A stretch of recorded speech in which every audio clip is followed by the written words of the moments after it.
ഇവിടെ നമ്മൾ ഉത്തരവാദിത്തപ്പെട്ട ജനപ്രതിനിധികളുണ്ട്, അവർ ശക്തമായ രീതിയിൽ പറയണം. ഇപ്പോൾ മറ്റേ തൃശ്ശൂർ എന്നുള്ള MP ഉണ്ട്, അദ്ദേഹം കേന്ദ്രമന്ത്രിയാണ്, അദ്ദേഹത്തിന് ഇതിൽ ഇടപെടാം, ശക്തമായിട്ട് ഇടപെടാം. നിങ്ങൾ ചെയ്യുന്നത് പോക്കിരത്തരാന്ന് ദേശീയപാത അതോറിറ്റിയോട് പറയാം.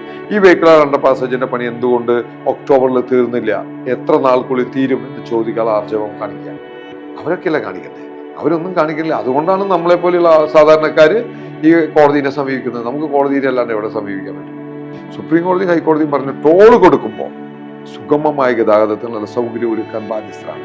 ആ ഒരു വാക്കുണ്ടല്ല, അതന്നെ വലിയതാണ്. ഏത് സ്ഥലത്തും ഇന്ത്യയിൽ എവിടെയും ഇതുപോലെ നടത്തുന്ന കൊള്ളയ്ക്കെതിരെ അല്ലെങ്കിൽ മെയിൻ്റെനൻസ് ചെയ്യാത്ത റോഡുകൾക്കെതിരെ, ഗതാഗത കുരുക്കിനെതിരെ ആർക്കും കോടതിയിൽ പോവാം, ഈ ജഡ്ജ്മെന്റ് വെച്ച് പോകാൻ പറ്റും. അതൊരു വലിയൊരു കാൽവെപ്പല്ലേ? അതായത് നമ്മൾ കാശ് കൊടുത്തിട്ട് നമ്മൾ ഗതാഗത കുരുക്കിൽ വിടാൻ നമ്മളൊരു അടിമകളെ പോലെ സൗകര്യം പോയാൽ മതി എന്ന് പറഞ്ഞാൽ ദാഷ്ട്യല്ലേ? അതിന്റെ മുനെയാണ് കോടതികൾ ഓടിച്ചത്. നമ്മളന്ന് ഈ ടോള് നിർത്തിവെക്കാൻ ഹൈക്കോടതി ഉത്തരവിട്ടപ്പോൾ നമ്മൾ പറഞ്ഞൊരു കാര്യമുണ്ട്. ഈ വിധി നമ്മൾ സമർപ്പിക്കുന്നത് ഒരുപാട് വ്യത്യസ്ത പാർട്ടിയിൽപ്പെട്ട ഒരുപാട് ആളുകൾ പോയി സമരം ചെയ്തിട്ടുണ്ട്. എല്ലാ പാർട്ടിയിലും, കോൺഗ്രസും CPM CPI CPI ML അതുപോലെ തന്നെ ഇനി പേരറിസി ASFകാരും ഒരുപാട് പാർട്ടി പ്രവർത്തകർ ആത്മാർത്ഥമായിട്ട് അവർ പോയി സമരം ചെയ്ത് അടികൊണ്ട് കേസിലൊക്കെ ഉൾപ്പെടുത്തിയിട്ടുണ്ട്. ഇൻഡിവിജ്വൽസ് ഉണ്ട്, ഇനി വ്യക്തികളുണ്ട്, പിന്നെ ഒരുപാട് കേസുകൾ വന്നിട്ടുണ്ട്. അവർക്കൊക്കെയാണ് ഈ വിധി സമർപ്പിച്ചതെന്ന് അന്ന് നമ്മൾ പറഞ്ഞിട്ടുണ്ട്.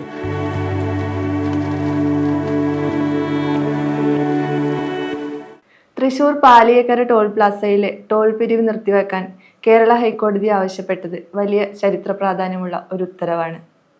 സെപ്റ്റംബർ 30 വരെ ഹൈക്കോടതി ടോൾ വിലക്ക് നീട്ടിയിട്ടുണ്ട്. ഈ വിധിക്കെതിരെ ദേശീയപാത അതോറിറ്റി സമർപ്പിച്ച അപ്പീൽ തള്ളിക്കൊണ്ട് സുപ്രീം കോടതി ഹൈക്കോടതിയുടെ വിധി ശരിവെക്കുകയും ചെയ്തിരുന്നു. ഈ കോടതി ഇടപെടൽ ഉണ്ടായത് അഡ്വക്കേറ്റ് ഷാജി കോടംകണ്ടത്ത് നൽകിയ പൊതുതാൽപര്യ ഹർജിയെ തുടർന്നാണ്. കോടതിയുടെ ഇടപെടലിനെ കുറിച്ചും ടോൾ പിരിവിനെതിരെ നടത്തിയ നിയമ പോരാട്ടത്തെക്കുറിച്ചും കേരളീയത്തോട് സംസാരിക്കുകയാണ് പൊതുപ്രവർത്തകനും കോൺഗ്രസ് നേതാവുമായ അഡ്വക്കേറ്റ് ഷാജി കോടംകണ്ടത്ത്. പാലിയേക്കര ടോൾ പ്ലാസയിൽ ഇപ്പോൾ ടോൾ പിരിവ് നിർത്തിവെച്ചിട്ടൊരു കോടതി വിധി വന്നിരിക്കുകയാണല്ലോ. ഇപ്പോൾ നിങ്ങളുടെ ഉൾപ്പെടെയുള്ള പരാതികളിലാണ് ഈ ഒരു വിധി വന്നിരിക്കുന്നത്. ഈ ഒരു പരാതി ഫയൽ ചെയ്യാനുള്ള ഒരു സാഹചര്യം എന്തായിരുന്നു? പരാതി ആദ്യം ഞാൻ അപ്രോച്ച് ചെയ്തത് സുപ്രീം കോടതിയാണ്. അതായത് ഇവിടെ 2-3 OPകൾ ഇവിടെ പലരും കൊടുത്തിട്ട്, അന്ന് ഈ സർവീസ് റോഡിൻ്റെ സൈഡിൽ ഒരു പോക്കറ്റ് വഴിയുണ്ട്. അതായത് സർവീസ് റോഡ് പോലെ തന്നെ, അപ്പോൾ ടോൾ കൊടുക്കാതെ ആളുകൾ അതിൻ്റെ ഉള്ളിൽ കൂടെ കടന്നു പോകുന്ന ഒരു സാഹചര്യം ഉണ്ടായി. അത് പെട്ടെന്ന് ഒരു ദിവസം അടച്ചു. അതൊരു ഹൈക്കോടതി ഉത്തരവിൻ്റെ അടിസ്ഥാനത്തിലാണ് അടച്ചത്. ചില ആൾക്കാർ ഇവിടെ OP കൊടുത്തിട്ട് അതുമായി ബന്ധപ്പെട്ടിട്ടാണ് അത് അടച്ചത്. OP എന്ന് പറഞ്ഞു കഴിഞ്ഞാൽ പെറ്റീഷൻ, ഹർജികൾ കൊടുത്തിട്ടാണ് ഹൈക്കോടതിയിൽ. അപ്പോൾ ഹൈക്കോടതി അന്ന് പറഞ്ഞു ഇവർ ആ റോഡ് കട്ട് ചെയ്യാൻ പറഞ്ഞിട്ട് അടച്ചു. ആ ഉത്തരവ് ചലഞ്ച് ചെയ്തിട്ടാണ് ഞാൻ ആദ്യം സുപ്രീം കോടതിയിൽ പോയത്. 2018 ഫസ്റ്റ് സുപ്രീം കോടതിയിൽ പോകുന്നത്. അങ്ങനെ സുപ്രീം കോടതിയിൽ പോയപ്പോൾ ആ സുപ്രീം കോടതിയിൽ അന്ന് സ്റ്റേറ്റ് ഗവൺമെൻറ് അന്ന് ഒരു പോസിറ്റീവ് സമീപനം എടുക്കാത്തതുകൊണ്ട് അപ്പോൾ കോടതി പറഞ്ഞു അന്ന് സ്റ്റേറ്റ് ഗവൺമെൻറ്റാണ് അതിൻ്റെ റെസ്പോൺസിബിലിറ്റി. അപ്പോൾ സ്റ്റേറ്റ് ഗവൺമെൻറ്റിൻ്റെ ഒരു തീരുമാനം എന്ന് പറഞ്ഞിട്ടാണ് ആ ഹർജി തള്ളി. അതിനുശേഷം ഞാനും ഈ ചാലക്കുടി ഇപ്പോഴത്തെ MLA സനീഷ് കുമാറും കൂടിയിട്ട് ലോക്കൽ ആളുകളുടെ പാസ് നിർത്താൻ പോണ ഒരു പരിപാടി അവർ ചെയ്തു. ലോക്കൽ ആളുകളുടെ, അത് ഉമ്മൻചാണ്ടി സർക്കാർ ഉള്ളപ്പോഴാണ് ഈ ലോക്കൽ ആളുകൾക്ക് ഫ്രീ പാസിന് വെച്ച 10 കിലോമീറ്റർ അത് നിർത്താൻ പോകുന്നു. അതായത് സർക്കാർ ഈ പൈസ കിട്ടുന്നില്ല, അതുകൊണ്ട് അത് നിർത്തുമെന്ന് പറഞ്ഞൊരു വിഷയം വന്നപ്പോൾ ഞാനും സനീഷ് കുമാറും കൂടിയിട്ട് അവിടെ ഒരു 2 ദിവസം ഉപവാസം കിടന്നു. അത് കഴിഞ്ഞപ്പോൾ കുറച്ച് കഴിഞ്ഞപ്പോൾ ഞങ്ങൾ ഇതിൻ്റെ കണക്കൊക്കെ വിവരാശ നയപ്രകാരം എടുത്തപ്പോൾ ഇവർ ഈ 302 കോടി രൂപ DPRൽ പറഞ്ഞു, 312 കോടി രൂപ കരാറിൽ പറഞ്ഞ്, കരാറ് പണി കഴിഞ്ഞപ്പോൾ അവർ പറഞ്ഞു 723 കോടി, അതും വകവെച്ച് കൊടുത്തു. അപ്പം നമ്മൾ സുപ്രീം കോടതിയിൽ അന്ന് ചെന്നത് എന്തിനാണെന്ന് വെച്ച് കഴിഞ്ഞാൽ ന്യായമായ ലാഭം കിട്ടിക്കഴിഞ്ഞാൽ ഇത് സ്റ്റോപ്പ് ചെയ്യണം. എന്താ കാരണം വെച്ച് കഴിഞ്ഞാൽ ഒരു പബ്ലിക് ഫണ്ട് കൊണ്ടാണ് ഇത് അക്വയർ ചെയ്യണത്. ഈ റോഡുമായി ബന്ധപ്പെട്ട എല്ലാ കാര്യങ്ങളും അക്വസിഷൻ വരുന്നത്. ഇവർ വെറും റോഡ് നിർമ്മിക്കൽ മാത്രമാണ്.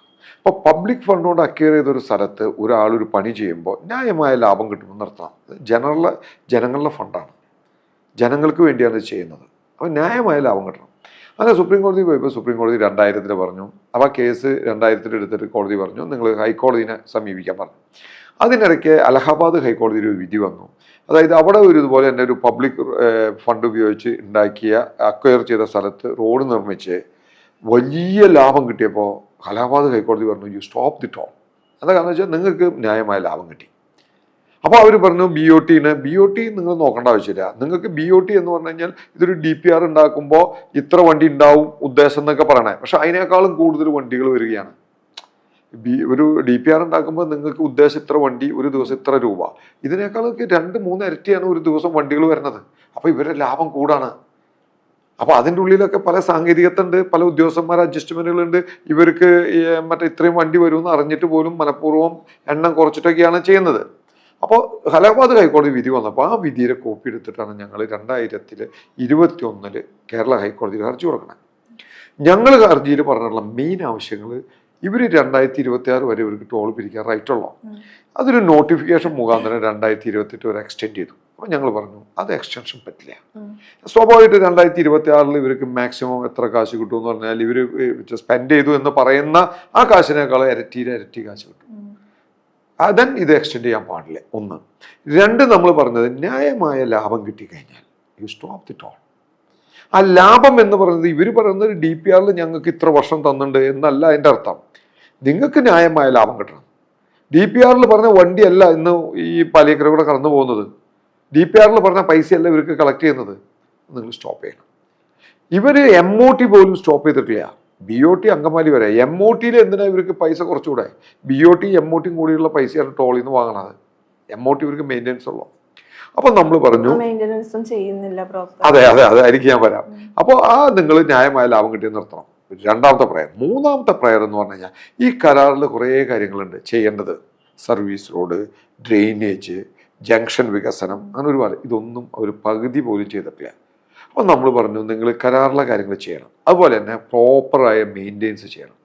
ഓരോ ഒരു പീരീഡിൽ ഇവർ ഈ റോഡും സർഫസും മുഴുവൻ പൊളിച്ച് പുതിയതായിട്ട് ടാർ ചെയ്യണം. മെക്കാഡൻ്റെ BMBC ചെയ്യണം. പലപ്പോഴും ഇതിലൊക്കെ തട്ടിപ്പാണ് ചെയ്യുന്നത്. അങ്ങനെയാണ് ഞങ്ങൾ ഈ 2021 കേസ് കൊടുക്കണം. അപ്പം ഞങ്ങൾക്ക് ക്ലിയർ അലിഗേഷൻസ് ഉണ്ട്. ഇവർ പ്രോപ്പർ മെയിൻ്റെനൻസ് ചെയ്യുന്നില്ല, ഇവർ കരാറിൽ പറഞ്ഞ പണി പൂർത്തീകരിച്ചിട്ടില്ല, ഇവർ പണി പൂർത്തീകരിക്കാൻ മുമ്പ് ടോൾ പിരിച്ചു. ഈ അലിഗേഷൻ വെച്ച് കൊടുക്കണേ. അതിനിടയ്ക്കാണ് CBI ഇവർക്ക് കേസെടുത്തു. CBI കേസെടുക്കുക എന്ന് പറഞ്ഞു കഴിഞ്ഞാൽ ഇവർ ഈ മറ്റേ മെയിൻ്റെനൻസ് ചെയ്തു എന്ന് പറഞ്ഞിട്ട് ചെയ്യാതെ കാശ് എഴുതിയെടുത്ത് 100 കോടി രൂപ ഇവർ തട്ടിയെടുത്തു. CBI ഈ കരാർ കമ്പനിക്കെതിരെ കേസെടുത്തു. സെക്കൻഡ്, ED കേസെടുത്തു. അതായത് കരാറിൽ പറഞ്ഞ പണി പൂർത്തീകരിക്കാതെ ഇവർ ടോൾ കളക്ട് ചെയ്തു. EDയുടെ കേസ് 125 കോടി രൂപ. അപ്പോൾ ഈ കമ്പനിയുടെ കാര്യം മനസ്സിലായില്ല. ഈ കമ്പനിയാണ് ഈ ടോൾ പിരിച്ചു പോകുന്നത്. 21 കേസ് കൊടുത്തതിന് ശേഷം ആ കേസ് നീട്ടി ഇവർ കൊണ്ടുപോകും. ഇവരുടെ ടാക്ടിക്സ് ആണ് കേസ് നീട്ടിക്കൊണ്ടുപോകാം. അതിനിടയ്ക്ക് വേറെ പലരും പെറ്റീഷൻ കൊടുക്കുമ്പോൾ ഇവർ പറയും അവിടെ വേറെ ഹർജി നിൽക്കുന്നുണ്ട്, ആ ഹർജിയോട് ഇത് ടാഗ് ചെയ്യണം. ഇവിടെ വേറെ ഹർജി നിൽക്കുന്നുണ്ട്. ഞാൻ 21 കൊടുത്തതിന് ശേഷം 23 ഒരു വ്യക്തി ഒരു ഹർജി കൊടുത്തു. 25 ടാഗ് ചെയ്യുന്ന അതിനോട് യോജിച്ചു പോവാം. അപ്പൊ പലരും അതിനിടയ്ക്ക് കൊണ്ടുപോയി ഹർജി ചെയ്യുമ്പോൾ നമ്മുടെ ഹർജിയുടെ സ്പീഡ് പോകും. അത് സെയിം സ്വഭാവമല്ല, സാമാന്യ അല്ല ശരി ഒരേ സ്വഭാവമുള്ള കേസുകൾ ഒരുമിച്ച് പോകണമെന്ന് പറയുമ്പോൾ അപ്പോൾ പിന്നെ നമ്മുടെ സ്പീഡ് കുറയും. എൻ്റെ കേസ് 2021 ഫയൽ ചെയ്തിട്ട് പല തവണ അത് വാദത്തിനെടുത്താണ്. അപ്പോഴേക്കും പലരും ഹർജി കൊടുത്തപ്പോൾ അതോട് ടാഗ് ചെയ്ത് വന്നു. അതിനിടയ്ക്കാണ് ഈ VUPകളുടെ പണി നടക്കുന്നത്, വെഹിക്കുലർ അണ്ടർ പാസേജുകൾ. വെഹിക്കുലർ അണ്ടർ പാസേജുകളുടെ പണി തുടങ്ങിയപ്പോൾ ഞങ്ങൾ ആദ്യം തന്നെ പറഞ്ഞു നിങ്ങളൊരു മുന്നൊരുക്കം നടത്തണം. വെഹിക്കുലർ അണ്ടർ പാസേജുകളുടെ പണി എന്ന് പറയുമ്പോൾ ഒരു PST എന്ന് പറഞ്ഞ കമ്പനിക്കാണ് കൊടുക്കുന്നത്. ശരിക്കും പറഞ്ഞു കഴിഞ്ഞാൽ കരാറിൽ പറഞ്ഞിട്ടുള്ള ഒരു കാര്യമുണ്ട്. മണ്ണുത്തി മുതൽ എടപ്പള്ളി വരെയുള്ള റോഡിൻ്റെ ടോട്ടൽ എസ്റ്റിമേറ്റിൻ്റെ 20% ചേഞ്ച് ഓഫ് സ്കോപ്പ് വരികയാണെങ്കിൽ, change of scope means additional work വരാണെങ്കിൽ അതേ കമ്പനി തന്നെ കരാർ ഏറ്റെടുക്കണം. ഇത് ഈ സെയിം, അതായത് ഗുരുവായൂർ ഇൻഫ്രാസ്ട്രക്ചർ കമ്പനി തന്നെ ഏറ്റെടുക്കണം. അതേ കമ്പനി തന്നെ ഏറ്റെടുക്കണം. 20% വരാണ് ടോട്ടൽ എസ്റ്റിമേറ്റിൻ്റെ. എന്താ കാരണം വെച്ചാൽ വേറൊരു തേർഡ് പാർട്ടി കമ്പനി വന്നു കഴിഞ്ഞാൽ ഒരുപാട് പ്രോബ്ലംസ് വരും, ടെക്നിക്കൽ പ്രോബ്ലംസ് വരും. അത് ഒഴിവാക്കാൻ വേണ്ടി അത് വന്നു കഴിഞ്ഞാൽ കുറെ പ്രശ്നങ്ങൾ വരും. അതുകൊണ്ടാണ് ഇവർ പറഞ്ഞത് ഈ കരാറിൽ പറഞ്ഞ 20% പണി. പക്ഷെ ഈ വെഹിക്കുലർ അണ്ടർ പാസേജിന്റെ പണി ഇവരെന്താ ചെയ്തതെന്ന് വെച്ച് കഴിഞ്ഞാൽ ദേശീയപാത അതോറിറ്റി വളരെ ബുദ്ധി കാണിച്ചു.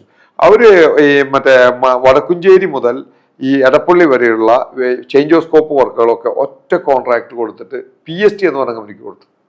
ശരിക്കും പറഞ്ഞു കഴിഞ്ഞാൽ മണ്ണത്തി മുതൽ എടപ്പള്ളി വരെയുള്ള സെപ്പറേറ്റ് ഈ മറ്റേ ഈ വെഹിക്കുലർ അണ്ടർ പാസേജിന്റെ പണി ഈ കമ്പനിക്ക് തന്നെ കൊടുക്കാതെ ഒരുമിച്ച് കൊടുത്തു. അത് ഇവർ തമ്മിലുള്ള പല കള്ളക്കളികളാണ്. അങ്ങനെ ഈ കമ്പനി കരാറെടുത്തു. PST എന്ന് പറഞ്ഞ കമ്പനി കരാറെടുത്തപ്പോൾ ഞങ്ങൾ പറഞ്ഞു നിങ്ങൾ ഈ റോഡുകൾ എന്തായാലും ബ്ലോക്ക് ചെയ്യേണ്ടി വരും. 5 വെഹിക്കുലർ അണ്ടർ പാസേജുകളാണ്, കൊരട്ടി ഉൾപ്പെടെ. ഇപ്പം പണി തുടങ്ങിയത് 4 ഈ റോഡ് ബ്ലോക്ക് ചെയ്യുമ്പോൾ ഈ ഇത്രയും ടണ്ണേജുള്ള വണ്ടി സർവീസ് റോഡിലൂടെയാണ് പോണത്. സർവീസ് റോഡ് 2 ഇഞ്ച് കനത്തിലാണ് ടാർ ചെയ്തിട്ടുള്ളത്, BMBC അല്ല. ബിറ്റുമിൻ മെക്കാളം ബിറ്റുമിൻ കോൺക്രീറ്റ് ചെയ്താൽ മാത്രമേ നിൽക്കുള്ളൂ. ദേശീയപാത മാത്രമാണ് BMBC ചെയ്തിട്ടുള്ളത്. അപ്പോൾ ഇവിടെ സാധാ ടാറിങ് സർവീസ് റോഡ് എന്താണെന്ന് വെച്ചാൽ ഹെവി ടണ്ണേജുള്ള വണ്ടി പോകുന്നില്ല, ചെറിയ വണ്ടികളാണ് പോകുന്നത്. അപ്പോൾ നമ്മൾ പറഞ്ഞു ഈ ദേശീയപാതയിലത്തെ വണ്ടികൾ മുഴുവൻ ഇങ്ങനെ ഷിഫ്റ്റ് ചെയ്ത് കഴിഞ്ഞാൽ വലിയ ടണ്ണേജുള്ള വണ്ടികൾ വരും, ഈ സർവീസ് റോഡ് തകരും. അപ്പം നിങ്ങൾ ആദ്യം മുന്നൊരുക്കമായിട്ട് ഈ സർവീസ് റോഡ് വീതി കൂട്ടണം, അതിനോട് ചേർന്നുള്ള ഈ ഡ്രെയിനേജ് സംവിധാനം പ്രോപ്പറാക്കണം. മാത്രമല്ല ഈ സർവീസ് റോഡ് പരമാവധി വീതി കൂട്ടാം. ഇത്രയൊക്കെ ചെയ്തിട്ട് വേണം ഈ VUPകൾക്ക് റോഡ് പൊളിക്കാൻ, റോഡ് ബ്ലോക്ക് ചെയ്യാൻ. പക്ഷെ ഇവരതൊന്നും ചെയ്തില്ല. ഇവർ ഇമ്മീഡിയറ്റ് ആയിട്ട് ഈ വെഹിക്കിൾ അണ്ടർ പാസേജുകൾ പൊളിച്ച് അതിൻ്റെ പണി ആരംഭിച്ചു. റോഡ് പൊളിച്ച് വെഹിക്കിൾ അണ്ടർ പാസേജിൻ്റെ പണി ആരംഭിച്ചു. അത് കരാറെടുത്ത കമ്പനി PST എന്ന് പറഞ്ഞ കമ്പനിയാണ്. തമിഴ്നാട്ടിൽ ഹൗസിംഗ് കോളനികൾ ഉണ്ടാക്കി കറപ്റ്റഡ് ആയ കമ്പനിയാണ്. ആ കമ്പനി ബ്ലാക്ക് ലിസ്റ്റ് ചെയ്ത കമ്പനിയാണ്. ആ ബ്ലാക്ക് ലിസ്റ്റ് മറികടക്കാൻ ഹൈക്കോടതിയിൽ ഹർജി കൊടുത്തിട്ട് ഉത്തരവ് സമ്പാദിച്ചിട്ടാണ് അവർ ഇതിൽ പങ്കെടുത്തിട്ടുള്ളത്. തമിഴ്നാട്ടിൽ വലിയ അലിഗേഷൻ ഉള്ള കമ്പനീനെയാണ് കൊണ്ടുവന്നിട്ടുള്ളത്. മറ്റേ ഫെബ്രുവരിയിൽ തുടങ്ങിയ പണി ഒക്ടോബർ ഈ 2025 പൂർത്തീകരിക്കണം. ഇത് നിർമ്മിക്കാൻ വേണ്ടി മാത്രം പുതിയൊരു കമ്പനിയാണ് PST കമ്പനി. ഈ കമ്പനി ബ്ലാക്ക് ലിസ്റ്റിൽപ്പെട്ട കരിമ്പട്ടികയിൽ ഉൾപ്പെട്ട കമ്പനിയാണ്. തമിഴ്നാട്ടിൽ പല പണികളിലും വലിയ അലിഗേഷനുള്ള കമ്പനിയാണ്. അപ്പോൾ ഫെബ്രുവരി 2025 തുടങ്ങി ഒക്ടോബറിൽ പൂർത്തീകരിക്കണം ഈ അണ്ടർ പാസേജുകൾ. 60% ഫലം പൂർത്തീകരിച്ചിട്ടില്ല, ഒക്ടോബർ ആയി. അപ്പോൾ സ്വാഭാവികമായിട്ട് ദേശീയപാത അതോറിറ്റിക്ക് ജനങ്ങളോട് യാത്രക്കാരോട് പ്രതിബദ്ധതയില്ല. എത്രയോ മണിക്കൂർ ജനങ്ങൾ ബ്ലോക്കിൽ കിടന്ന പ്രശ്നമില്ല. മുന്നൊരുക്കമില്ലാതെ പണി പൂർത്തീകരിച്ചപ്പോൾ ഈ ടണ്ണേജുള്ള വണ്ടികൾ ഈ സർവീസ് റോഡ് വന്നപ്പോൾ സർവീസ് റോഡ് പൊളിഞ്ഞ് നാശമായി, വീതിയില്ല, ഭയങ്കര ബ്ലോക്ക് ജനങ്ങൾ. അപ്പം ഞങ്ങളൊരു ക്വസ്റ്റ്യൻ ചോദിക്കുന്നത്, നമ്മൾ 150 രൂപ കൊടുത്ത് യാത്ര ചെയ്യുമ്പോൾ എന്തിനാണ് നമ്മൾ ഈ ബ്ലോക്കിൽ എന്ന് പറഞ്ഞത്? നമ്മൾ ഈ പൈസ കൊടുത്ത് ടോളിൽ കൂടെ യാത്ര ചെയ്യുമ്പോൾ നമ്മൾ സുഗമമായി യാത്ര വേണ്ടേ? നമുക്ക് സ്പീഡിൽ എത്തണം. എറണാകുളത്തേക്ക് എക്സ്പ്രസ് വേ ആണ്, സർവീസ് റോഡ് ഗതാഗതം ചെയ്യാൻ പൈസ കൊടുക്കേണ്ട ആവശ്യമില്ല ആൾക്കാർക്ക്. അപ്പം നമ്മളോട് പറയുന്നത് നിങ്ങൾ സർവീസ് റോഡിലൂടെ പോകണം, കാശ് കൊടുത്തിട്ട്.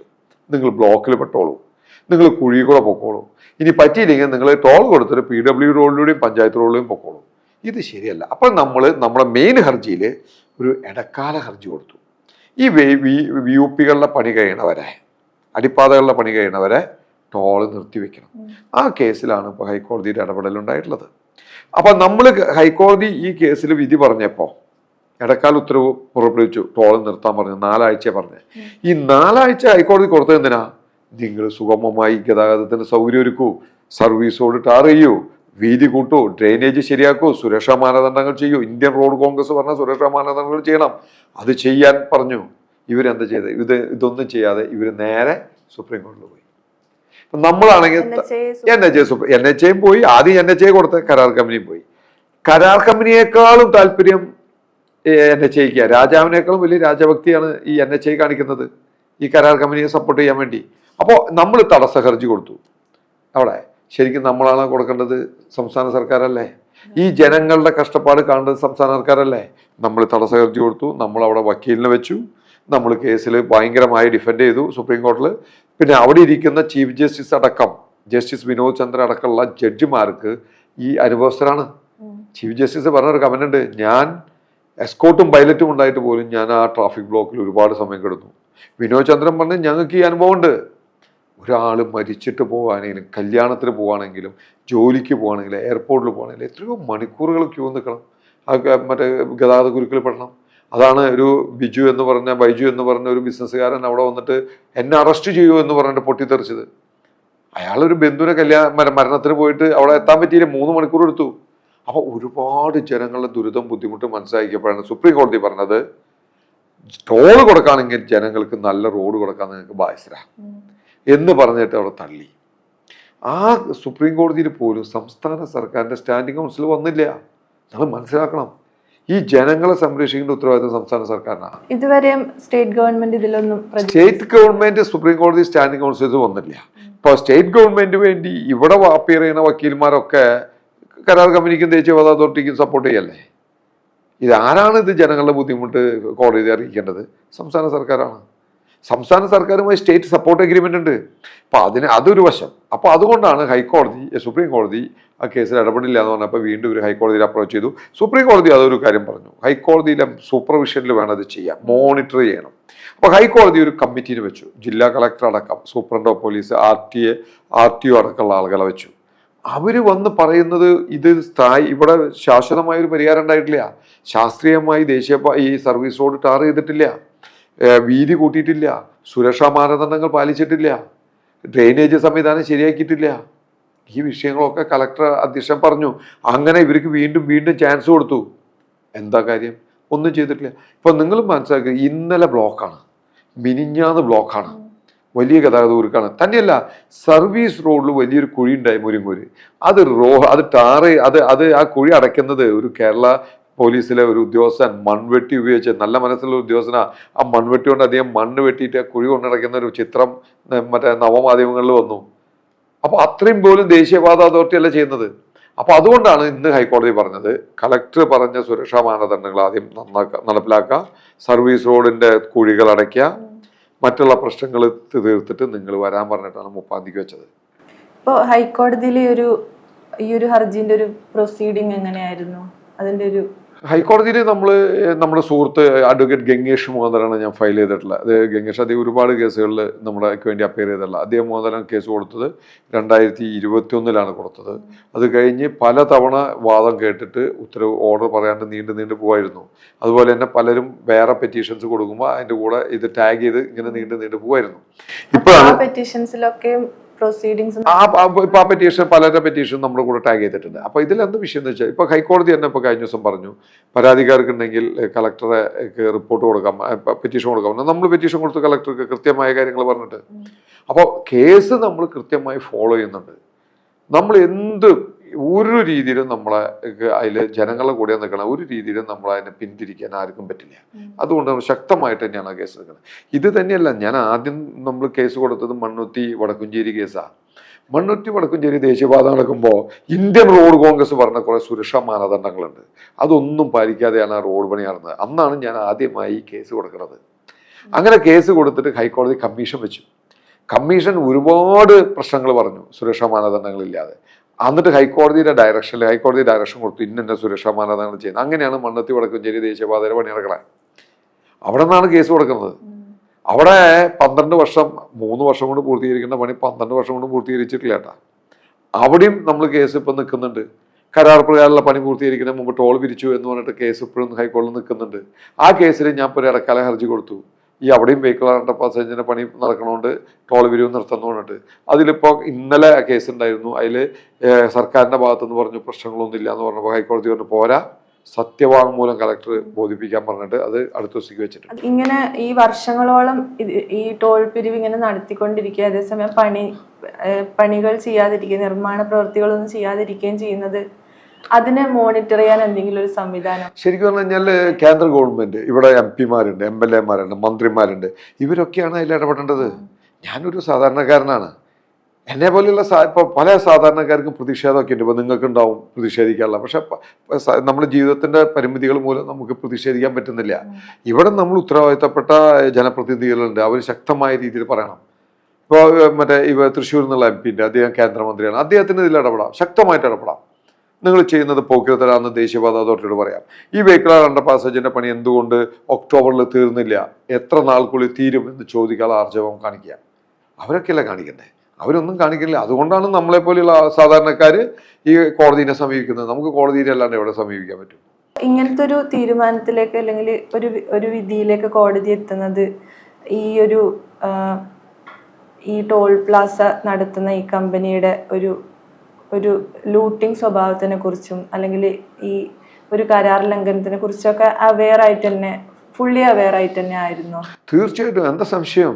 നമ്മൾ സ്ഥിരം ഇപ്പൊ കരാർ നമ്മൾ വിവരാശ നയപ്രകാരം എടുത്ത ലെറ്ററുകൾ കൊടുത്തിട്ടുണ്ട്. 302 കോടി രൂപയ്ക്ക് DPR, 312 കോടി രൂപ കരാർ, 723 രൂപ പണി കഴിഞ്ഞപ്പോൾ വന്നു, 1700 കോടി രൂപ ഇപ്പോൾ കളക്ട് ചെയ്തു.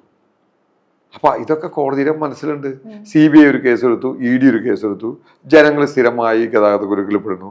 പിന്നെ ഈ മറ്റേ ജഡ്ജിമാരും ഈ റോഡിൽ കൂടെയല്ലേ ഗതാഗതം ചെയ്യുന്നത്. അപ്പോൾ അവർക്ക് ഇതിൻ്റെ അവസ്ഥ അറിയാലോ. അപ്പോൾ അവരതുകൊണ്ടാണ് ശക്തമായ രീതിയിൽ ഇടപെട്ടിട്ടുള്ളത്. ഇപ്പോഴും കോടതി കൃത്യമായി പറഞ്ഞത് അവർ മോണിറ്റർ ചെയ്യുന്നുണ്ട്, അവർ കൃത്യമായി മോണിറ്റർ ചെയ്യുന്നുണ്ട് കാര്യങ്ങൾ. അതുകൊണ്ടാണ് കോടതി ശക്തമായി ഇടപെട്ടത്. ഇവർ ശരിക്കും ലൂട്ട് ചെയ്യാണ്, ലീഗലൈസ് ലൂട്ടിങ് എന്ന് പറയാൻ ഒരു കരാറിൻ്റെ അടിസ്ഥാനത്തിൽ അവർ ലൂട്ട് ചെയ്യുന്നു. ഇപ്പോൾ കേരളത്തിൽ NH-66 എക്സ്പാൻഷൻ നടന്നുകൊണ്ടിരിക്കുന്നുണ്ടല്ലോ, 6 വരി പാത. അപ്പോൾ ആ സമയത്ത് ഇനി ഒരുപാട് ടോൾ പ്ലാസ വരാൻ പോവാണ് കേരളത്തിലെ റോഡുകളിൽ. അപ്പോൾ ഈ ഒരു ഹൈക്കോടതിൻ്റെ ഒരു വിധി ഇനിയുള്ളൊരു ഫ്യൂച്ചറിലുള്ളൊരു ഇതിൻ്റെ ഒരു പ്രൊസീഡിങ്ങിൽ എങ്ങനെയെങ്കിലും? തീർച്ചയായിട്ടും ഹൈക്കോടതിയിലല്ല, ഹൈക്കോടതിയിലും സുപ്രീം കോടതിയിൽ ഇടപെടലുകൾ. സുപ്രീം കോടതി ഹൈക്കോടതിയും പറഞ്ഞു ടോൾ കൊടുക്കുമ്പോൾ സുഗമമായ ഗതാഗതത്തിനുള്ള സൗകര്യം ഒരുക്കാൻ ബാധ്യസ്ഥരാണ്. ആ ഒരു വാക്കുണ്ടല്ല, അതന്നെ വലിയ ഇതാണ്. ഏത് സ്ഥലത്തും ഇന്ത്യയിൽ എവിടെയും ഇതുപോലെ നടത്തുന്ന കൊള്ളയ്ക്കെതിരെ അല്ലെങ്കിൽ മെയിൻ്റെനൻസ് ചെയ്യാത്ത റോഡുകൾക്കെതിരെ ഗതാഗത കുരുക്കിനെതിരെ ആർക്കും കോടതിയിൽ പോവാം, ഈ ജഡ്ജ്മെന്റ് വെച്ച് പോകാൻ പറ്റും. അതൊരു വലിയൊരു കാൽവെപ്പല്ലേ. അതായത് നമ്മൾ കാശ് കൊടുത്തിട്ട് നമ്മൾ ഗതാഗത കുരുക്കിൽ വിടാൻ നമ്മളൊരു അടിമകളെ പോലെ സൗകര്യണീയം പോയാൽ മതി എന്ന് പറഞ്ഞാൽ ദാഷ്ട്യല്ലേ. അതിൻ്റെ മുനെയാണ് കോടതികൾ ഓടിച്ചത്. റോഡുകൾ ഉണ്ടായി വന്നതിന് തന്നെ ഒരു ഹിസ്റ്ററി ഉണ്ടല്ലോ. റോഡുകൾ അങ്ങനെ ഒരു ഫ്രീഡം എന്നുള്ളൊരു ഐഡിയലും കൂടെയാണ് സഞ്ചാര സ്വാതന്ത്ര്യം. അതെ. അപ്പോൾ റോഡ് എങ്ങനെയാണ് ഒരു പബ്ലിക് വഴിയാണ്, പബ്ലിക്കിന് ഓൺ ചെയ്യാൻ പറ്റുന്ന ഒരു സ്ഥലമാണ്. ആ റോഡിലേക്ക് എങ്ങനെയാണ് ഇതുപോലുള്ള എക്സ്റ്റേണൽ ഒരു പവറൊക്കെ വരുന്നത്? അതിനെ എങ്ങനെയാണ് കാണുന്നത്? അതായത് ഈ ശരിക്കും പറഞ്ഞു കഴിഞ്ഞാൽ ഇപ്പോൾ അത് ടോള് എന്ന് പറഞ്ഞൊരു കൺസെപ്റ്റ് അത് ഇന്ത്യയിൽ മാത്രമല്ല വേൾഡ് മുഴുവനുണ്ട് ടോള്. അപ്പം മറ്റുള്ള സ്ഥലത്തൊക്കെ ഇപ്പോൾ ദുബായിലൊക്കെ നമ്മളിപ്പോൾ പോകുമ്പോൾ യാത്ര ചെയ്യുമ്പോൾ ടോള് നമ്മൾ അറിയില്ല, അത് ഓട്ടോമാറ്റിക്കായിട്ട് പോകും. ടോള് പല നല്ല റോഡുകൾ ഉണ്ടാക്കണമെങ്കിൽ സർക്കാരിന് അതിന് മാത്രമുള്ള ഫണ്ട് ഉണ്ടാവില്ല, അല്ലെങ്കിൽ അതിന് മാത്രമുള്ള സൗകര്യങ്ങളും കാര്യങ്ങളൊന്നും ഉണ്ടാവില്ല. സ്വാഭാവികമായിട്ടും നമുക്ക് നല്ല റോഡ് കിട്ടിയെന്ന് നോക്കി, നമുക്ക് നല്ല റോഡ് കിട്ടുമ്പോൾ നമുക്ക് ഒരുപാട് ഗുണമുണ്ട്. വണ്ടിക്ക് മെയിൻ്റെനൻസ് കുറയും, സ്പീഡിൽ എത്താൻ പറ്റും, അങ്ങനെ ഒരുപാട് ഗുണങ്ങളുണ്ട്. അപ്പം നല്ല റോഡുകൾക്ക് ന്യായമായ ടോൾ വയ്ക്കാം, ന്യായമായ ലാഭം എടുക്കാം. അല്ലാതെ ഒരു DPR ഉണ്ടാക്കുന്നു, ആ DPRൽ പറയുന്നു 15 വർഷം 25 വർഷം. അപ്പോൾ ഈ ഉണ്ടാക്കുന്ന വ്യക്തിയും ഈ കരാർ കമ്പനിയും അല്ലെങ്കിൽ അതിൻ്റെ ഉദ്യോഗസ്ഥന്മാരും തമ്മിലൊരു ടൈപ്പ് ഉണ്ടാവും, ഒരു കോൺസ്പിറസി ഉണ്ടാവും. അപ്പോൾ അവർ പറയും ഇത്ര വണ്ടി ഉണ്ടാവുള്ളൂ, ഒരു 50,000 വണ്ടി ഉണ്ടാവുള്ളൂ, അല്ലെങ്കിൽ 30,000 വണ്ടി ഉണ്ടാവുള്ളൂ. പക്ഷേ 25 ആകുമ്പോൾ വണ്ടികളുടെ ബാഹുല്യം അവർ മനഃപൂർവ്വം മറച്ചു വയ്ക്കാണ്. അപ്പോൾ ഈ ടോൾ കമ്പനിക്ക് കൂടുതൽ കാശാണ്. അപ്പോൾ DPRന് അപ്പോൾ ഈ പ്രൊജക്ടിൻ്റെ ഈ കരാറിൽ നിന്ന് സ്കിപ്പ് ചെയ്യാൻ കേന്ദ്ര സർക്കാരിന് പറ്റില്ല. അപ്പോൾ ശരിക്കും പറഞ്ഞു കഴിഞ്ഞാൽ ഈ ബിൽഡ് ഓപ്പറേറ്റ് ട്രാൻസ്ഫർ BOT വ്യവസ്ഥയിൽ കരാർ വയ്ക്കുമ്പോൾ ഒരു കാര്യം മനസ്സിലാക്കണം, ഏത് സമയത്തും സർക്കാരിന് ലാഭം കിട്ടിക്കഴിഞ്ഞാൽ ഇവരെ മാറ്റാനുള്ള അവകാശം അത് വയ്ക്കണം. ഇപ്പോൾ ഇവിടെ തന്നെ 50 ലക്ഷം തൊട്ട് 60 ലക്ഷം വരെ ഒരു ദിവസം കളക്ഷൻ, 50 ലക്ഷം തൊട്ട് 60 ലക്ഷം വരെ ഒരു ദിവസം കളക്ഷൻ, 42,000 തൊട്ട് 50,000 60,000 വണ്ടിയാണ് കടന്നു പോകുന്നത്. ശബരിമല സീസൺ കൂടുമ്പോൾ കൂടുതൽ വണ്ടികൾ പോകും. അപ്പോൾ ഇതൊരു കൊള്ളലാഭത്തിലേക്കാണ് പോകുന്നത്. കൊള്ളലാഭം തടയിടാൻ കേന്ദ്ര സർക്കാർ തയ്യാറാവണം, ദേശീയപാത അതോറിറ്റി തയ്യാറാവണം. ന്യായമായ ടോൾ വെച്ച് നല്ല റോഡുകളുടെ ഗതാഗതം ചെയ്യാൻ ആർക്കും തടസ്സമില്ല. ദേശീയപാതയാണ്, എക്സ്പ്രസ് വേ ആണ്, അപ്പോൾ നമുക്ക് വേഗം പോകാൻ സാധിക്കും. അപ്പോൾ അത് സ്വാഭാവികമായിട്ട് അത് ലോകം മുഴുവനുള്ള ഒരു അവസ്ഥയാണ്. ഇപ്പോൾ സർക്കാരുകളിൽ പൈസ ഇല്ലെങ്കിൽ അല്ലെങ്കിൽ ജനങ്ങൾക്ക് നല്ല റോഡ് പ്രദാനം ചെയ്യാൻ ഒരു ടോൾ വെച്ച് ഒരു ചെറിയ പൈസ കൊടുത്ത് പോകുന്നുണ്ട്. അതൊന്നും വലിയ സഞ്ചാര സ്വാതന്ത്ര്യം തടഞ്ഞു എന്ന് പറയാൻ പറ്റില്ല. ഇൻ ബിറ്റ്വീൻ ടോൾ പ്ലാസ ആർക്ക് വേണമെങ്കിലും ഫ്രീ ആയിട്ട് യാത്ര ചെയ്യാം, ഇൻ ബിറ്റ്വീൻ ടോൾ പ്ലാസ. പിന്നെ നമുക്ക് തന്നെ ഇപ്പോൾ സപ്പോസ് ഇപ്പോൾ നമുക്ക് പാലിയേക്കര കൂടാതെ നമുക്ക് ഇരിഞ്ഞാലക്കുട വഴി കഴിഞ്ഞിട്ട് നമുക്ക് ടോൾ റോഡിലേക്ക് കിടക്കാം. എൻ്റെ റോഡ് അടച്ചു കിട്ടുന്നില്ലല്ലോ. പക്ഷെ അതിന് കാലങ്ങളോളം പേ ചെയ്യുക അവിടെയാണ് ഞാൻ പറഞ്ഞത്. അവിടെയാണ് അതിനൊരു ടൈം ബൗണ്ട്. ഈ കരാറെടുക്കുന്ന കമ്പനിക്ക് ന്യായമായ ലാഭം കിട്ടിക്കഴിഞ്ഞാൽ ഇത് നിർത്താനുള്ള ഒരു സംവിധാനം കൂടി അതിൽ കൊണ്ടുവരണം. അതായത് 25 വർഷത്തേക്ക് കൊടുക്കുമ്പോൾ 25ാമത്തെ വർഷം അല്ലെങ്കിൽ 20ാമത്തെ വർഷം എത്ര വണ്ടി ഉണ്ടെന്ന് പോലും ഇവർക്ക് അറിയില്ല. അപ്പോൾ വലിയ ലൂട്ടിങ്ങാണ് നടക്കുന്നത്. 1,700 കോടി രൂപ കളക്ട് ചെയ്തു എന്ന് പറയുമ്പോൾ ഒന്ന് ആലോചിച്ച് നോക്കി. അതിൻ്റെ ലാഭം, അതിൻ്റെ ഇൻട്രസ്റ്റ്, അതൊക്കെ വലിയ പൈസയല്ല ഇവർക്ക് കിട്ടുന്നത്. ഒരു 10-15 ഇരട്ടി ലാഭമാണ് കിട്ടുന്നത്. ഈ ഏപ്രിൽ 28-ന് ഈ പാലിയേക്കര ടോൾ പ്ലാസയിൽ ടോൾ പിരിവ് നിർത്തിവെച്ചുകൊണ്ട് കലക്ടറിന്റെ ഒരു ഉത്തരവ് വന്നതാണല്ലോ, അത് പെട്ടെന്ന് പിൻവലിക്കുകയുണ്ടായി. അതിന്റെ ഒരു കളക്ടർ വളരെ സദുദ്ദേശത്തോടു കൂടിയാണ് ടോൾ നിർത്തിവെക്കാൻ പറഞ്ഞത്. കാരണം വെച്ചാൽ ജനങ്ങൾ യാത്രക്കാർ അത്രയും ബുദ്ധിമുട്ടാണ്. കാശ് കൊടുത്തിട്ട് വലിയ ഗതാഗത കുരുക്കിൽ പെടുമ്പോൾ ഒരു ജില്ലാ ഭരണകൂടത്തിന്റെ അധിപനായ കളക്ടർ അത് നിർത്തിവെക്കാൻ ആവശ്യപ്പെട്ടു. പക്ഷെ പല രീതിയിലുള്ള രാഷ്ട്രീയ സമ്മർദ്ദം ഉണ്ടാവും. ആ സമ്മർദ്ദത്തിന് ഫലമായിട്ടാണ് അദ്ദേഹം പിൻവലിച്ചിട്ടുണ്ടാവാം. പക്ഷെ ഇപ്പോൾ ഈ കേസിൽ ഹൈക്കോടതിയുടെ മോണിറ്റർ ചെയ്യാൻ അദ്ദേഹത്തിനോട് ആവശ്യപ്പെട്ടിട്ട് കറക്റ്റായിട്ട് അദ്ദേഹം റിപ്പോർട്ട് കൊടുക്കണത്. ഒരു രീതിയിലുള്ള രാഷ്ട്രീയ സമ്മർദ്ദത്തിന് അദ്ദേഹം അടിമപ്പെടുന്നില്ല. വളരെ ശക്തമായ രീതിയിൽ ജനങ്ങൾക്കും യാത്രക്കാർക്കും വേണ്ടി നിലകൊള്ളുന്ന ഒരു കളക്ടറാണ്. എന്നാൽ അദ്ദേഹത്തിനെ സംബന്ധിച്ച് അദ്ദേഹം ഒരു ട്രക്ക് ഡ്രൈവർ ആയിരുന്നു എന്ന് കേട്ടിട്ടുണ്ട് ഞാൻ, അദ്ദേഹം പഠിക്കുന്ന കാലത്ത്. അപ്പോൾ ജനങ്ങളുടെ ബുദ്ധിമുട്ട്, ഒരു വണ്ടി ഓടിക്കുന്ന ആളുടെ ബുദ്ധിമുട്ട്, യാത്രക്കാരുടെ ബുദ്ധിമുട്ട് നന്നായി അറിയാവുന്ന ഒരു വ്യക്തിയാണ്. അതുകൊണ്ടാണ് അദ്ദേഹത്തിൻ്റെ റിപ്പോർട്ട് വളരെ കറക്റ്റ് റിപ്പോർട്ടാണ് വരുന്നത്. ഇന്ന് കൊടുത്ത റിപ്പോർട്ട് അടക്കം വളരെ ജനങ്ങൾക്കും യാത്രക്കാർക്കും വളരെ അനുകൂലമായ റിപ്പോർട്ടാണ്. ഇവിടെ കുറെ വർഷങ്ങളായി ഈ ടോൾ പ്ലാസക്കെതിരെ സമരങ്ങൾ നടക്കുന്നുണ്ട്, പ്രതിഷേധങ്ങളും. അവിടെ ആ ടോൾ ഗേറ്റിൽ തന്നെ ആളുകൾ മുമ്പ് തന്നെ ഒരുപാട് വർഷങ്ങൾ മുമ്പ് തന്നെ പ്രതിഷേധങ്ങൾ നടത്തി അറിയിച്ചിട്ടുണ്ട്. അപ്പോൾ ഈ ഒരു ഹിസ്റ്ററിയിൽ ഇപ്പോൾ ആദ്യമായിട്ടാണോ ഇങ്ങനെ ഒരു മൂവ്മെന്റ് കോടതിന്റെ ഭാഗത്തുനിന്ന് വരുന്നത്? എനിക്ക് തോന്നുന്നു ഇന്ത്യയിൽ തന്നെ വളരെ അപൂർവം കേസുകളിലാണ് ടോൾ നിർത്തിവെക്കാൻ പറഞ്ഞത്. ഈ അലഹബാദ് ഹൈക്കോടതിയിൽ വിധി വന്നിട്ടുണ്ട്. അപ്പം ചെന്നൈ കോടതി ഒരു വിധി വന്നിരുന്നു. അതുപോലെ തന്നെ ഇത് വളരെ അപൂർവം വിധികളാണ് ഈ ടോൾ നിർത്തിവെക്കാൻ. ദേശീയപാതയുമായി ബന്ധപ്പെട്ടത് എനിക്ക് തോന്നുന്നത് ആദ്യത്തെ ഇതായിരിക്കും. നമ്മളന്ന് ഈ ടോൾ നിർത്തിവെക്കാൻ ഹൈക്കോടതി ഉത്തരവിട്ടപ്പോൾ നമ്മൾ പറഞ്ഞൊരു കാര്യമുണ്ട്. ഈ വിധി നമ്മൾ സമർപ്പിക്കുന്നത് ഒരുപാട് വ്യത്യസ്ത പാർട്ടിയിൽപ്പെട്ട ഒരുപാട് ആളുകൾ പോയി സമരം ചെയ്തിട്ടുണ്ട്. എല്ലാ പാർട്ടിയിലും, കോൺഗ്രസും CPM CPI CPI-ML അതുപോലെ തന്നെ ഇനി പേരറിസി ASFകാരും ഒരുപാട് പാർട്ടി പ്രവർത്തകർ ആത്മാർത്ഥമായിട്ട് അവർ പോയി സമരം ചെയ്ത് അടികൊണ്ട് കേസിലൊക്കെ ഉൾപ്പെടുത്തിയിട്ടുണ്ട്. ഇൻഡിവിജ്വൽസ് ഉണ്ട്, ഇനി വ്യക്തികളുണ്ട്, പിന്നെ ഒരുപാട് കേസുകൾ വന്നിട്ടുണ്ട്. അവർക്കൊക്കെയാണ് ഈ വിധി സമർപ്പിച്ചതെന്ന് അന്ന് നമ്മൾ പറഞ്ഞിട്ടുണ്ട്. ഒരുപാട് പേരെ ത്യാഗോജ്വലമായ പോരാട്ടത്തിൻ്റെ പിന്നിലുണ്ട്. അവരുടെയും ഒരു കോൺട്രിബ്യൂഷൻ ഉണ്ട്. നമ്മൾ കേസ് കൊടുത്തു, അവരുടെ അടക്കമുള്ളുണ്ട്. എനിക്കെതിരെ കേസുണ്ട്, പിരിഞ്ഞാലക്കുട കോടതിയിൽ കേസ് നിൽക്കുന്നുണ്ട് ഈ ടോളുമായി ബന്ധപ്പെട്ട സമരത്തിന്റെ. അപ്പൊ അങ്ങനെ ഒരുപാട് പ്രവർത്തകരെതിരെ കേസ്. അത് public property prevention of public property destruction act PDPP ഉണ്ട്, പിന്നെ റോഡ് തടഞ്ഞു, പബ്ലിക് വേസ്റ്റ് ആക്ടിന്റെ ഉണ്ട്. അങ്ങനെ ഒരുപാട് സെക്ഷൻസ് ഇട്ടിട്ട് കേസ് കൊടുത്തുള്ള ഈ GPIL കമ്പനി, ഈ കമ്പനിക്കെതിരെ ഇതുവരെ ഇപ്പൊ കോടതി ഇങ്ങനെ ഒരു വിധി വന്ന സമയത്തും ഈ കമ്പനിക്കെതിരെ എന്തെങ്കിലും പരാമർശങ്ങൾ ഉണ്ടായിട്ടുണ്ടോ? അല്ല, കരാർ കമ്പനി കോടതി പറഞ്ഞത്, ഈ കരാറിൽ പറഞ്ഞത് കരാർ കമ്പനിയുടെ ഉത്തരവാദിത്തമാണ് റോഡ് പ്രോപ്പറായി മെയിൻറ്റെയിൻ ചെയ്യേണ്ടത്. അവരുടെ ഉത്തരവാദിത്തമാണ്. സർക്കാർ ഈ ദേശീയപാത അതോറിറ്റി പറഞ്ഞത് ഈ കരാർ കമ്പനി അല്ല, ഇത് കരാർ എടുത്തിട്ടുള്ള ഇത് PST ആണ്, അതുകൊണ്ട് അവരുടെ ഉത്തരവാദിത്തമാണ്. കോടതി പറഞ്ഞല്ല, ആരാണ് കളക്ട് ചെയ്യുന്നത് അവരുടെ ഉത്തരവാദിത്തമാണ് ഈ റോഡ് മെയിൻറ്റെയിൻ ചെയ്യേണ്ടത്. ഗുരുവായൂർ ഇൻഫ്രാസ്ട്രക്ചർ കമ്പനിക്കെതിരെ തന്നെയായിട്ടാണ് കോടതിയുടെ പരാമർശമൊക്കെ. ഈ ദേശീയപാത അതോറിറ്റിന്റെ ഒരു കഴിഞ്ഞൊരു 20 വർഷത്തോളമായി ഉള്ള അവരുടെ ഒരു പ്രവർത്തനങ്ങളിലെ എങ്ങനെയാണ് അതിന് നിങ്ങൾ? എനിക്ക് മനസ്സിലായത് ദേശീയപാത അതോറിറ്റിയിൽ വലിയ കറപ്റ്റഡായ ഉദ്യോഗസ്ഥന്മാരുണ്ട്, വലിയ കറപ്ഷൻ ഉണ്ട്. ഈ മണ്ണുത്തി വടക്കുംചേരി ദേശീയപാതയിൽ ഈ കുതിരാനടക്കമുള്ള കരിങ്കല്ല് പൊട്ടിച്ച് GST അടയ്ക്കാതെ ഇവർ വിറ്റിട്ടുണ്ട്, കോടിക്കണക്കിന് രൂപ ഉണ്ടാക്കിയിട്ടുണ്ട്. അതിനെതിരെ ഞാൻ സെൻട്രൽ വിജിലൻസ് കമ്മീഷന് ഞാൻ പരാതി കൊടുത്തിട്ടുണ്ട്. അതുപോലെ ഈ കരാർ കമ്പനി ശരിക്കും പറഞ്ഞാൽ മണ്ണുത്തി വടക്കുംചേരി ദേശീയപാതയുടെ പണി നിർത്തിവെച്ചത് കരാർ കമ്പനിയിൽ പൈസ ഇല്ലാണ്ടാ, ബാങ്ക് കൺസോർഷ്യം അവർക്ക് ലോൺ കൊടുക്കാണ്ടാണ് നിർത്തിവെച്ചത്.